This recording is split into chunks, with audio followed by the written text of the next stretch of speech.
A Copa do Mundo sempre foi dominada por Europa e América do Sul. Todos os 8 campeões de Copa vieram desses dois continentes. 3 da América do Sul, Argentina, Uruguai e Brasil, e 5 da Europa. Espanha, Inglaterra, França, Alemanha e Itália. Mas isso também não significa que os outros continentes não tiveram suas próprias grandes performances, suas próprias grandes histórias para contar nas Copas do Mundo. Não tem como se esquecer, por exemplo, da Costa Rica, dominando um grupo com outros 3 campeões do mundo, Itália, Uruguai e Inglaterra, e depois eliminando a Grécia nas oitavas de final até parar para a Holanda nas quartas. Ou então, aquele Senegal de 2002, que logo na estreia venceu os atuais campeões do mundo da França, o que fez eles passarem de fase e a França não, numa campanha que eles também chegariam às quartas de final depois de passar pela Suécia nas oitavas, antes de perder para a Turquia naquela terrível regra do gol de ouro, mas pra ser justo, eles também venceram a Suécia desse jeito. Então, apesar da falta de títulos, grandes histórias acontecem em todos os continentes do mundo, e é exatamente isso que a gente vai ver no vídeo de hoje, considerando todas as 6 confederações da FIFA, desculpa Antártica, qual a melhor campanha de cada continente na Copa do Mundo. Começando com a OFC, a Federação da Oceania. Esse é o continente com menos tradição quando a gente fala em termos de futebol. Até a última Copa do Mundo, por exemplo, eles nem vaga direta tinham. Eles sempre tinham a meia vaga, porque o vencedor das eliminatórias da UFC sempre tinha que jogar a repescagem. Só agora em 2026 que o vencedor vai direto para a Copa do Mundo, e geralmente esse vencedor é a Nova Zelândia. Mas mesmo assim, quando se classificavam para a Copa do Mundo pela repescagem, tinham dificuldade em sair da fase de grupos. Agora, apesar de Nova Zelândia, Papua Nova Guiné, Nova Caledônia não terem tanta relevância assim dentro do esporte, apesar de que a Nova Zelândia fez alguns bons jogadores, como o próprio Chris Wood, eles já tiveram dentro da confederação uma seleção que tem sim uma relevância considerável quando a gente fala no futebol de seleções. Isso porque até 2006 a Austrália fazia parte da Confederação da Oceania. E assim como o Corinthians deveria se mudar para Champions em busca de novos desafios, a Austrália se mudou para a Ásia em busca de enfrentar adversários melhores com frequência para elevar o nível do seu futebol. E também porque já estava ficando feio eles baterem todo mundo dentro da UFC. E assim a gente chega na Copa do Mundo de 2006, porque foi ali que a Austrália colocou o seu nome no mapa das Copas do Mundo de verdade. Até então eles só tinham jogado uma Copa do Mundo lá em 1974 e tinham sido eliminados sem vencer nenhum jogo ou marcar nenhum gol, ou seja, ninguém esperava absolutamente nada deles. E já na estreia contra o Japão, parecia que tudo ia seguir o roteiro esperado, porque a Austrália saiu atrás no placar e o tempo foi passando, até que nos últimos minutos tudo mudou, porque aos 40 do segundo tempo o lendário Tim Cahill encontrou um gol de empate e virou o jogo. E ainda deu tempo também de fazer mais um gol nos acréscimos, o que selou a vitória por 3-1 para a Austrália, completamente inesperado e um dos finais mais caóticos daquela Copa. E aí veio um teste de verdade, o Brasil, aquele Brasil recheado de estrelas, com Ronaldinho, com Kaká, com Ronaldo. E aí não teve jeito, a Austrália até tentou segurar, mas perdeu por 2-0, nada absurdo, mas também nada que animasse tanto assim. Então, como sempre acontece numa boa Copa do Mundo, tudo foi decidido no último jogo. Contra a Croácia a gente teve uma das partidas mais malucas de toda a história das Copas do Mundo, porque teve gol, teve virada e principalmente teve um árbitro dando 3 cartões amarelos pro mesmo jogador antes dele ser expulso, uma história que eu já contei em shorts aqui no clube. No fim, o jogo ficou 2-2 e esse empate foi o suficiente para pela primeira vez na história a Austrália avançar para as oitavas de final. Apesar da festa, o destino foi cruel com os australianos, porque do outro lado estava a futura campeã da Copa, a Itália, e foi aquele jogo travado, tenso, brigado, mas no finalzinho, aos 95 minutos, um pênalti para a Itália, Francesco Totti foi lá, marcou 1-0, fim do sonho. Mesmo assim, foi uma campanha gigantesca, uma vitória, um empate e quase levaram a campeã do mundo para a prorrogação. Bem parecido, inclusive, com o resultado deles em 2022, mas aqui já era pela Federação Asiática e não pela Federação da Oceania. O que faz, então, 2006 uma das melhores campanhas da história da Austrália e, definitivamente, a melhor campanha de um país da Oceania em Copas do Mundo. Próximo da lista, a CAF, a Confederação Africana, que sediou a Copa do Mundo uma única vez em 2010, lá na África do Sul, onde Gana chegou nas quartas de final e, por uma mãozinha do Luis Soares, não conseguiu pegar a primeira semifinal da história de uma seleção africana. E por muito tempo pareceu que não ia ter outra chance clara de uma seleção africana conseguir chegar na semifinal.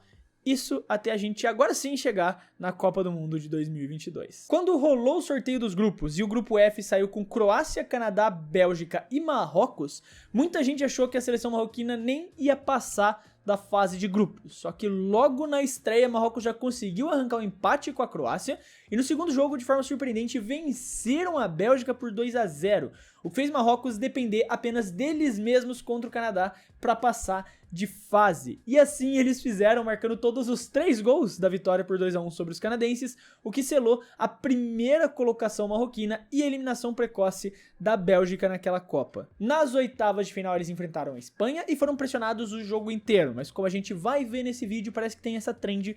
Geralmente quando a Espanha pressiona significa que eles vão ser eliminados. Nesse caso, o Marrocos passou por 3-0 nos pênaltis. Eles então chegaram nas quartas de final, onde enfrentaram a seleção de Portugal, um Portugal liderado ali por Cristiano Ronaldo, buscando trazer essa primeira Copa do Mundo para Portugal, só que mais uma vez eles provaram que tinham um plano claro de jogo, souberam sofrer a partida inteira e conseguiram marcar um gol de cabeça para o jogo não ir para os pênaltis, venceram no tempo regulamentar, para frustração do Pepe, que deixou isso bem claro. Com isso, o Marrocos avançou para as semifinais, se tornando a primeira seleção africana da história a conseguir esse feito. Nas semis, porém, eles enfrentaram uma França que estava vindo com tudo para tentar buscar o seu segundo título consecutivo e o terceiro da história, que dominou o jogo e, diferente dos últimos adversários, confirmou a vitória com 2 gols no tempo regulamentar, o que jogou o Marrocos para a disputa de terceiro lugar, onde também perderam para a Croácia por 2-1. E nessa Copa do Mundo, apesar de caírem nas semifinais e perderem a disputa de terceiro lugar, Marrocos conquistou o amor de todo mundo. Eles foram a história da zebra da Copa, todo mundo torceu para que eles chegassem naquela final e quem sabe até vencessem a Copa de 2022. E eles conseguiram estragar todo esse amor por conta do que aconteceu na Copa Africana de Nações e no pós-Copa Africana de Nações também, e agora provavelmente todo mundo vai torcer contra eles em 2026. Próximo da lista é a CONCACAF, a federação que engloba ali a América do Norte e a América Central e que infelizmente exclui a nossa Groenlândia. E a escolha mais óbvia da CONCACAF pode parecer a campanha da Costa Rica em 2014, quando eles caíram no grupo da morte com Inglaterra, Itália e Uruguai, 3 campeões do mundo. Todo mundo pensou que 2 campeões mundiais sairiam desse grupo e outro seria eliminado junto com a Costa Rica, mas foram os costarriquenhos que lideraram o grupo e junto do Uruguai eliminaram tanto Inglaterra quanto Itália da Copa do Mundo no Brasil. Eventualmente enfrentaram a Grécia nas oitavas, onde conseguiram avançar nos pênaltis, até que nessa mesma condição acabaram caindo para a Holanda nas quartas de final. E em questão de impacto, essa daí provavelmente foi a melhor campanha da história da CONCACAF, porque aconteceu no momento em que o futebol já era muito mais popular e muito mais reconhecido, e também envolvia essa história da zebra, né, de um país que estava todo mundo torcendo para ir bem na Copa do Mundo. Só que em questão de resultado, ela não é nem de perto a melhor campanha de um país da CONCACAF, isso porque esse título vai para os Estados Unidos na primeira Copa do Mundo da história. Lá em 1930, os Estados Unidos caíram num grupo com Bélgica e Paraguai. Venceram os belgas por 3-0 e depois o Paraguai pelo mesmo placar para passar em primeiro lugar. Com isso, eles garantiram vaga nas semifinais, e sim, o vencedor dos grupos na Copa de 1930 já ia direto para a semifinal, e lá levaram uma sacolada de 6-1 da Argentina para caírem na disputa de terceiro lugar. E aqui, o terceiro lugar dos Estados Unidos já fica um pouco controverso, porque a primeira disputa oficial de terceiro lugar aconteceu só na Copa de 1934, ou seja, a Copa de 1930 é a única da história que nunca teve uma disputa de terceiro lugar, mas tem um terceiro lugar definido. E existem alguns relatos divergentes sobre se essa partida de terceiro lugar realmente era para ter acontecido ou não. De acordo com um livro publicado em 2009 pelo autor Haider Jawad, a Iugoslávia se recusou a jogar a partida pelo terceiro lugar porque ficou insatisfeita com a arbitragem na semifinal contra o Uruguai. E por conta disso, no final do campeonato, os 2 capitães teriam concordado em receber medalhas de bronze tanto para a Iugoslávia quanto para os Estados Unidos. Só que vários anos depois, em 1986, a FIFA soltou um relatório classificando de forma mais clara os resultados de todas as Copas do Mundo anteriores à Copa de 86. E nesse relatório, ela classificou os resultados da Copa de 1930, colocando os Estados Unidos em terceiro lugar e a Iugoslávia em quarto lugar, para que houvesse só um terceiro colocado. E a justificativa foi o saldo de gols ao longo da competição. Isso porque na somatória ali de gols feitos e gols levados, os Estados Unidos tinha um a mais no saldo de gols do que a Iugoslávia. Por conta disso, eles foram premiados com a terceira colocação oficial nesse comitê de 1986. Então, o melhor resultado de um país da CONCACAF continua sendo o terceiro lugar que os Estados Unidos conquistou na Copa de 1930. Próximo da lista é a AFC, a Federação Asiática. E a melhor campanha de um país asiático aconteceu numa Copa do Mundo na Ásia, a Copa de 2002, na Coreia do Sul e do Japão. Tinha uma expectativa muito grande para os dois países de casa fazerem uma boa campanha, especialmente para o Japão, que até começou muito bem liderando o seu grupo, só que caíram logo nas oitavas de final perdendo de 1-0 para a Turquia.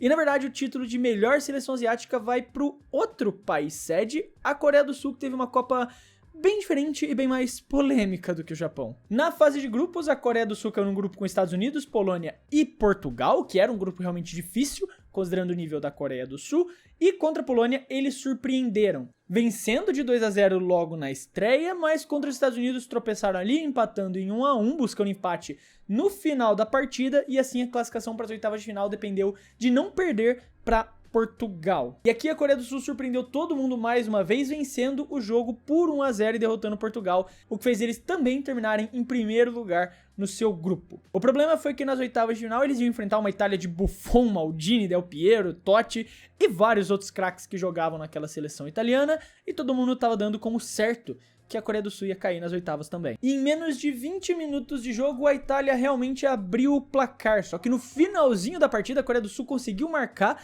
levando o jogo para prorrogação. Mas foi aqui que algumas decisões polêmicas da arbitragem começaram a aparecer. O primeiro deles foi quando Totti caiu na área, no que deveria ter sido marcado um pênalti para a Itália, mas o juiz decidiu que não foi pênalti, e não só isso, deu um amarelo pro Totti, o que foi o segundo amarelo dele, e ele foi expulso do jogo. E logo depois disso teve um outro lance bizarro também, que o bandeirinha deu impedimento, numa decisão bem questionável, para não dizer outra coisa, o que impediu a Itália de tentar marcar o seu segundo gol na partida. Lembrando que na época a gente ainda tinha o gol de ouro, e aos 117 minutos de partida a Coreia do Sul conseguiu encontrar um gol que eliminou uma das favoritas da Copa, a Itália, e fez com que a Coreia avançasse para as quartas. E se o jogo da Itália foi controverso, o da Espanha seria ainda mais. Tudo começou quando a Espanha marcou um gol de cabeça para abrir o placar e o árbitro marcou uma falta e anulou o gol da Espanha. Mas esse não seria o único gol anulado da Espanha, porque teve um outro lance extremamente questionável de um cruzamento em que termina com o gol da Espanha, mas o árbitro fala que a bola saiu pela linha de fundo,